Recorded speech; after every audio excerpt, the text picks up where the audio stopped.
The American dream is not being dependent on the federal government for your health care, for your automobile, for your college education, for your student loan, on and on and on. The American dream is independence and being able to create that dream for yourself.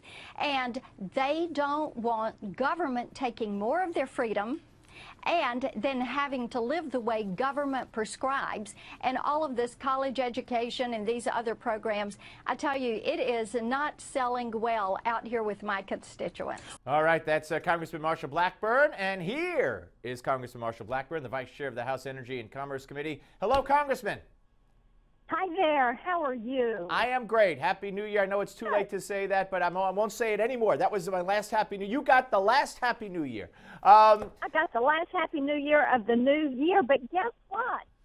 This is the time of year when people start to break their New Year's resolutions, so you have to talk about Happy New Year all over again. Yeah, well, I don't think it was too happy of a State of the Union speech. I mean, this president, in your view, is there any sign that this president wants to work with you guys at all? Well, unfortunately, there were a few things that we did agree on. We all support the troops. We would like to do something to secure privacy on the Internet so people secure their virtual you.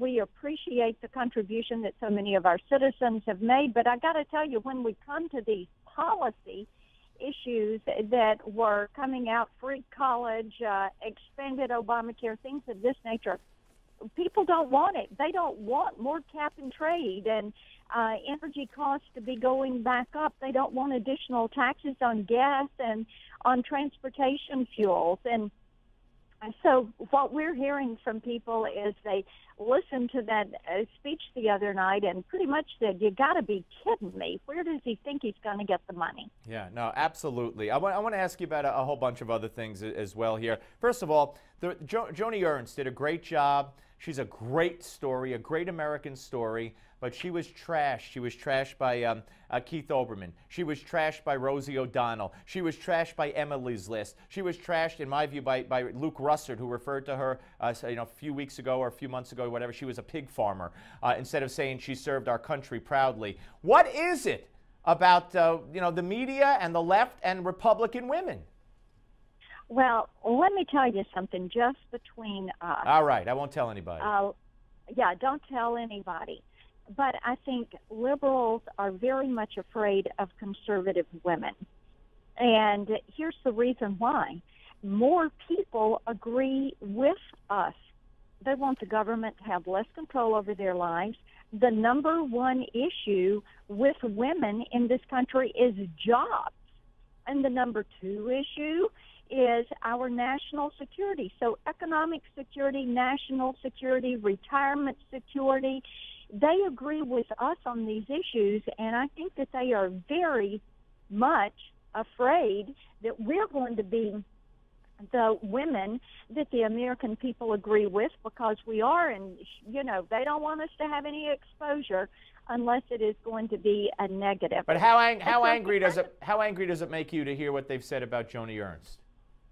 Oh, it's just so disappointing to me. And Joni is great. I thought she did a fantastic job. She did such a good job that they're going to try to pick it apart. Yep. And you just come to expect this from them, because they think the number one issue with women should be reproductive rights. They don't want to represent the other areas that women are concerned about, jobs and wages and the future for their children and retirement security and access to health care and right. Like everybody else. You brought up reproductive rights from diminishing women into just a one category voter. But I want to ask you about this abortion vote that's not going to take place in the House. That the House was going to vote to ban abortions basically after 20 weeks, and that vote isn't going to happen. Why don't you guys have the votes for that? Well, it's not that we don't have the votes for that. Steve, unlike the Democrats, we don't pass a bill in order to be able to read a bill and find out what's in it.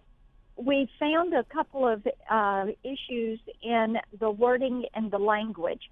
And instead of saying, let's pass it and clean it up later, we're doing the Republican. All right, so all right, I got 10 seconds, Congressman. So you're going to revamp it, but that vote will take place. Sure. Okay, Congressman. I gotta go. Happy New Year, because I said it one more time. Thanks, Congressman.